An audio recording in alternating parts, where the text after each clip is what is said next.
Hey guys, welcome to the next episode of Who Should You Choose, the video series where I go through the prior videos, questions, and comments and help you with your HUT lineup decisions. Guys, if you haven't joined the Discord, make sure that you're in. The Discord link is down below. There's over 3,000 members in there, and all we do is talk HUT, team builders, pack pulls, all that kind of stuff, so make sure that you're checking out the Discord. All right, let's get into 20 minutes of answering your guys' questions, and we'll just get right at it. Jordan Buett says, and we're back, my dude. All right, here we go. Let's see. Thomas Veer says, what overall is Sandine going to be? 83, the fantasy hockey one. That's what he ended up being. Pros says, hey, content. Great sleeves is up. Let's see what you did there, brother. Victor says, do you think it's a good idea to start saving packs for the fantasy event as a free-to-play player, or should I just rip them as I get them? It's tough. The fantasy event is either this Friday or the following Friday. So it is coming very shortly. We've talked about the fantasy event a ton. I made a video on how to prepare for it. I would probably wait. Like, if you're going to open up your Rivals or your Rivals packs or your Squad Battles packs, I would probably wait until Friday, because what's out right now is just not really sought after. Like, when you're saving packs, guys, you're essentially hoping to pull the big item that's out there. So if you pull a master set player, are you that fired up? Obviously, it's a couple 100K, that's huge, but are you that fired up compared to a master set item if it's from the Evo event? That's the example. So I would definitely wait and save up for Friday. If it doesn't come this weekend, I would go ahead and rip them if it's a new event this weekend, and then just save them for the following weekend. Sir BGNC. Hey, sup, slaves? I love the videos and keep up the good work. I have about a few games left to receive the free 88, and it seems that my only choice, sin-wise, would be Pasta, and then replace one of the bottom ones for Buzzing. What would you recommend doing with the following team? So he's got Hull. That icon Hull is always historically just the slowest thing on the planet, but he's actually pretty good this year. He's got McCann, Kachuk, McDavid, Larkin. Very, very good team here. And Pasta. He's got Murphy, Duchesne, Byram, Teppo. Wow, what a squad. For those wondering, I spent $100 at the start of the game, and the rest I took advantage of prices of 81s and 80 and 81s before everyone bought them up and paid mostly $950 to $1,100. Smart way to go about it. I don't like hammering in for synergies, especially Buzzing is not an end-all be-all one. I have a video coming out probably on Thursday that will be going over my tier list for synergies. Buzzing is important just because of speed, 1 to speed. It depends who has it, though, because almost everyone who has Buzzing also has, like, Fly the Zone or Workhorse or Wingman of one of those. So I just don't think, I mean, I guess if you're going to upgrade Pasta, you have McCann. Who do you have? I would rather not have Draisaitl on the wing and have Gaudreau. But then I guess you can't really move much. If you're dead set on Pasta, which I can understand, then I guess, yeah, I mean, yeah, you could put him because he'd probably be your first line right-handed winger. I haven't liked him as much as Gaudreau. That's my only thing. Jay Reed says, what's up, Sleeves? My question is for the Evo event. I know the master player goalies for the seasons are backdated. What about the regular players? Yes. Do they operate the same as masters? Let's say Brock Nelson gets an Evo the card this year, and he has 3 goals. Before the Evo event comes out, would he be a 78 overall when the event comes out, or does it start tracking goals from that time the card comes out and the masters aren't released? So if it works like prior years, it retroactively counts. So that's why it's so damning for them to have the event come out later in the year. Last year, I believe it was November 8th, and that means we were already a month into the season. And the issue is that they already picked their master set cards, guys. So the card art, to get it into the game, they have to upload, you know, a couple weeks in advance. So the cards, they already know the master set players they're going to choose. And yeah, it's going to count. They're all going to be, I believe they started at 75. That's usually what they start at, the master set players. So last year when Duchesne got released, I think it was like an 84. Like it was a slam dunk. You have to make this card because he was so high up in value. So yeah, it should count. It should start from where when the time is, like, you know, it's backdated. Sorry. LOLOL says, Evo event. Do you think 85s for collectible sets will be included? They are mad cheap sometimes, and Gensel could just get an MSP that I need. Yes. Okay. So last year they did the thing is the Evo event worked differently last year. Again, I made a video preparing for the Evo event. If you go back and look, it didn't require collectibles. It required certain overall numbers. However, it wasn't until the under 22 event where you saw the big change to collectibles and tiers, right? So what the prior event last year, you needed like 486s and then 685s and then like 1584s and 2083s, for example. I don't think it'll be like that. I think it'll be collectible based again, which is a good thing because if it isn't, then because if it goes to that, like you need X amount of overalls, very, very expensive. It depends how much coins you have. Like I would like to go into the event having like 486s, 5 to 1085s if you can, and then the rest would be 83s because I think 83s are the best value. Again, you always want to do the math on it, right? So like if 83s are going for 5,500 coins, that means that each collectible is going for like 8,200 in terms of each collectible. Whereas if an 84 is going for 10K, that means each 84 is 10K, so you're saving yourself like over 1,500 coins, and so on and so forth. So you want to be cognizant of that. I think 85s will be used. I do. I think 85s will be used. I don't think 86s will because we're too early on in the year. And you have to remember that last year overall started out higher. So there was just a higher number of 86s. I don't think EA would do that to us. Actually, what do I know? Let's go, Bolts. His ace sleeves. I have a pretty good squad. 90K. Should I save it till the fantasy event or no? If not, can you help give me some good tips for players at 85 overall? Again, because we're so close potentially to the event, if it is on Friday, I would go ahead and save it. Like, it's kind of frustrating because we've gotten to the point now where in Hockey Ultimate Team there's these cycles, and we get more savvy as the years go along, and it's clear that like the main three events are Evo, Team of the Year, and Team of the Season. The problem with that is that's kind of rinse and repeat, right? Like everyone that is kind of in the know in Hockey Ultimate Team has been saving their cards for the Evo event. And I got to be honest with you, like because the first event of the year gave 2 Master Set players as well as the change to milestones. I talked about this as well in a prior video. Milestones, while they seem like they are not giving you out as much rewards because you're not getting either the big icon player or these huge packs at a certain tier. Like, for example, if you get to 500 wins, we used to get, like, 96 icon Terry Sawchuk, or we would get, like, last year we would get, like, a big ultimate pack. Something big that you're like, oh, okay, here we go. But what's happening now, the new milestone system, is that you get, like, 25 or 5,000 coins, like, every 10 games. And people aren't noticing because there's so many tiers. You're earning so many more coins just at a much slower rate, but it's in the background. You're not noticing it. And I think that people are having way more coins than they're normally used to, and everyone's hoarding it for this event, that when the event comes out, like, part of me thinks that it's going to slam the market because everyone's going to have a ton of coins. And we've never really had anything like that happen. But if you've got 90K, like I said, I would cover your bases and grab a few 85s. I wouldn't get any 86s. I don't think it'll need it. But 85s I would definitely grab. So Bruce says, decent value chases at the moment. I've got 230K and nothing I'm too excited about the chase as the value seems really bad. So just saving for Evo and slowly building team builders at the moment. I don't have a crazy team, but I have X Factor, Larkin, and McDavid, so I'm not really interested in more X Factors. Also, the best way is to just put 100K for McDavid or X Factor upgrade. Cheers, bud. Yeah, so for McDavid and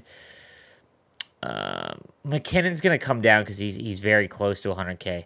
McDavid, if you were trying to upgrade his X Factor, you're not going to ever break him down, okay? So what you have, go for whatever's the cheapest. I would just spend the 100K to get him up to 88 because, yeah, his base card is going for just a stupid amount. So I would definitely go that route in terms of upgrading McDavid. That's another thing. Like so because we knew the event, and the event is only 88 overalls, there's nothing really to chase. And it's so hard to get X Factors if you want some of the big ones, like they're 500 to $1 million. Actually, well, I mean, McDavid is 1.5 million. Which is ridiculous. all the X factors are just stupidly priced. So chasing them is not intelligent. Power icons, like the only ones that are really super good to go after are Mario and Gretzky. They're never on the market, and if they are, they're 1.5 million. So at 230K, you're just buying up 83s at 5200. You're buying up 85s at like 11K. That's pretty much it. And then you just wait to like. There's really nothing else you can do because there's not a lot of great cards at the top end. Perelzi says, I have around 350K saved up. Should I use it on team builders or keep saving players and building up sets slowly, save for future events, or flip cards in the market / invest at 85s for fodder? So team builders, it's tough. Team builders, you're going to need at least 2. So if you don't have one now, probably just wait. What you could do is take on tradable rewards and rivals, which everyone should be doing, and then throw your tradables in so you can slowly build up the team builders. And then what you do with the tradables, then you want to invest in 83s or 85s. That's where I'm putting all of my money, guys. I have about 1 million in coins, and I'm probably going to buy up as many 83s at 52 and under, or 85s. I think 84s are poorly priced. 10K for an 84 is 10K per collectible, and I think that's a little too rich. So I'm thinking of getting rid of that. In terms of flipping, like, unless you are finding a steal, like a random steal, there isn't a lot of types of cards to flip right now. So I would be investing for that event. The other thing that we haven't talked about really is the Evo event could have just not that great of cards. Like the Master sets, the reason why the Evo event last year was so good was because Duchesne had a season that he has never had in his life. So that kind of changed the outlook because he was a slam dunk, like you got to get him. And same with Kairu. Kairu had a big start to the season too, and everyone knew that he was going to be like a 99. Like I told everyone, throw out everything you can to get these cards. The issue is that if they pick 2 players that are kind of having a slow start to the year, you have to remember that they're going to cost like 600 to 800K to make, and then on top of that, they're not going to be the best cards on your team. It's a very weird event in that situation because, again, I remember thinking back to NHL 20. I believe that was the first year. Brady Tkachuk was the first fantasy hockey event master set player. Him and Kovalchuk, so it was a long time ago. And I remember buying Brady Tkachuk or making Brady Tkachuk right before the event ended. And the problem was I had a very good team. I couldn't use him on my team. Like, he didn't crack my lineup because he started at 80 overall and he had like 2 goals for the first like month of the season. He didn't crack my lineup until like December. And then once he was in there, like that was it. Like he was in there for the rest of the year because he was so good. He was one of my favorite all-time cards. So we have to wait and see what the Masters are, but it'll be interesting. Kyle says, I have about 200K and almost 200 gold players in the collection. I have no interest in team builders and will not be upgrading my X Factors any higher aside from McDavid and Barzal. Going to take Byron my for 88. Looking for the next step aside for just waiting for the new event. Barzal, McCann, McDavid, Huberdeau, Giroux, Marner, Panarin, Scheifele, Kuznetsov, Poulin, JVR, Yamamoto, Fox, Gostisbehere, Whitecloud, Werenski. Okay, so he's taking Byram. So that pushes down Gostisbehere, Werenski, Morrissey, which is the right play, by the way. You have 200K. So I don't like your left-handed wingers. That's like the one thing. Like I would again, the prices of cards right now are just so bad in my opinion. The new play of the year Nichushkin for 35K, I've kind of enjoyed. I think he's a really, really nice card. The other one would be Base Larkin. Like, I'm just not a huge fan of... I like Kuznetsov, but they're better cards once you get some coins. And your righties are fine. He's in one. Try out Valery Nichushkin for like 35K. Piety says, I'm so pissed at this game. I sweated my ass off for a 5-goal win in squad battles in the game. Disconnected. I didn't get anything.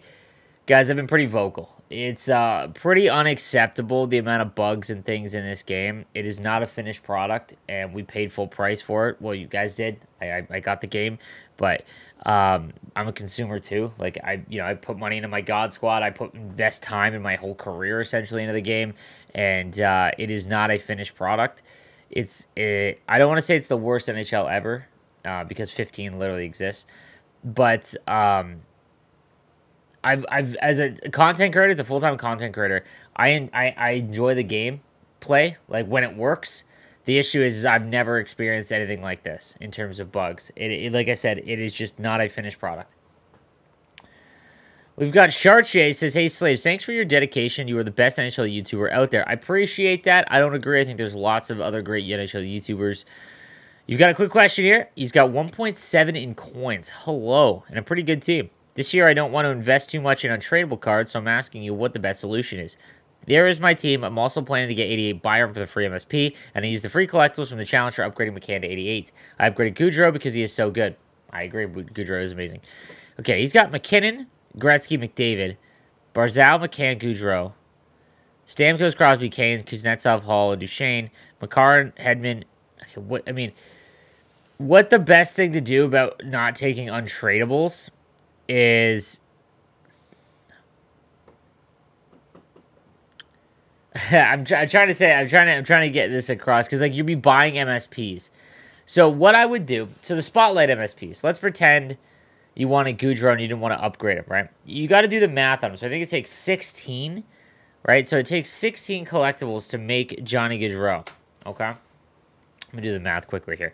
And you can get collectibles for about 8,200 coins if you do the 83. So that right there is 131,000 coins. Wow, that is cheap. You're never going to... A Master Set player, like, you want to find... Like, that would be untradeable. So if you found, you know, Goudreau for, like, 150, that's not a bad buy. Like, I wouldn't go crazy and spend 200 because you can make it for so much cheaper. That's actually a really good price. EA made them much cheaper. So... We'll wait for this Evo event because it's probably going to be brutal. The one thing I would say about untradables is if you're going to invest in an event, make it Team of the Year or Evo because those cards will upgrade at no cost to you other than getting into the card. And those are fine to have untradable. Tyler Ward says, "Hey, Sleeves, wondering who you would take in the 88 free pack. My plan was to take Byram and save up for Larry Murphy. I only need 6 more team builders." That is a lot, dude. Also thinking I'll spend a lot of resources on the Evo event and look to upgrade my forwards to the next event. Jack Hughes and Nylander have been great for me early game. Note, I'm free to play besides the pre-order, but I grind the game and get 11 Hut Champs wins. All right, perfect. I've said this before, guys. If you can get 11 wins in Hut Champs, then you can have as many X Factors as you want. He's got Barzal, McCann, Goudreau, Nylander, Jack Hughes, Rance, Forsberg, Scheifele, Connor. I would not upgrade that Kyle Connor. Makar, Hedman, Carlson, Bork, Rathbone, Rutsalainen.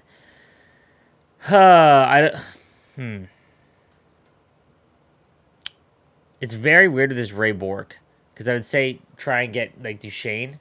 You definitely need forwards. You need left-handed forwards. That's actually you need righties too. Who are we thinking? Okay. First, I would. Who do you have at center? Jack Hughes, Scheifele. You know what I would do? Go and buy the 85 Kopitar for about 20K, the Hut 23 one. Move Jack Hughes over to the wing. That helps out there. You need a big left-hander. Vladimir Tarasenko's, I believe Vladimir Tarasenko, the 84 is going for like 16K. That would be better than Rantanen, I think.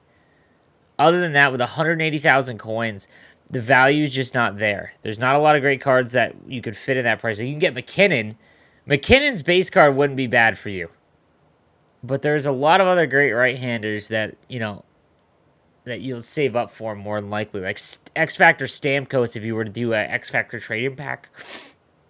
Base McKinnon might actually be half decent if he gets around 100K for you. All right, Chase says, "Hey, Slaves, do you think it's possible for a free-to-play player to make 4 team builders by just saving up rivals and squad battles?" 100%. Now, at a certain point, you're going to have to buy individual cards. But yeah, it is. Like, if you think about untradeable rewards, you're getting, like, you know, sometimes 80 cards, right? 80 of them. And I'd probably say about 60 of those would be, like, NHLers. So it would take a long time, but it's definitely doable. I think that, you know, the Metro is going to be very difficult because it's so expensive. But yeah, it is. It's just going to take you a while. The plan would be to get all 4 by the time the next round of Team Builders comes out. Yeah, so the next round of Team Builders shouldn't be until December.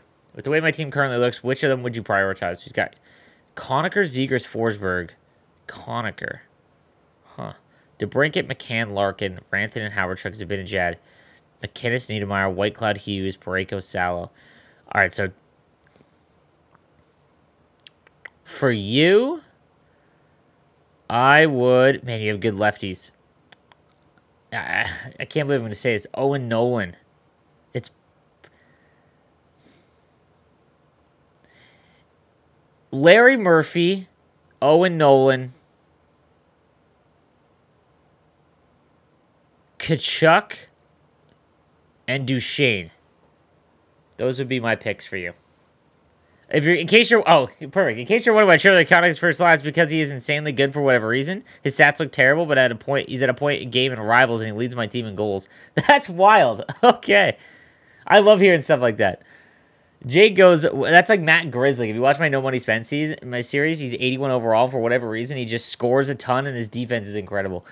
What are some good lefty wingers? I have McDavid and McCann on wing, but I can't find a good lefty. I have Kane, but he plays too small for me. Is 88 Zegers a good option? Dude, 84 play of the year, Valerian Shushkin. He's got 88 speed with fly the zone and unstoppable force. That's the one. That's the one.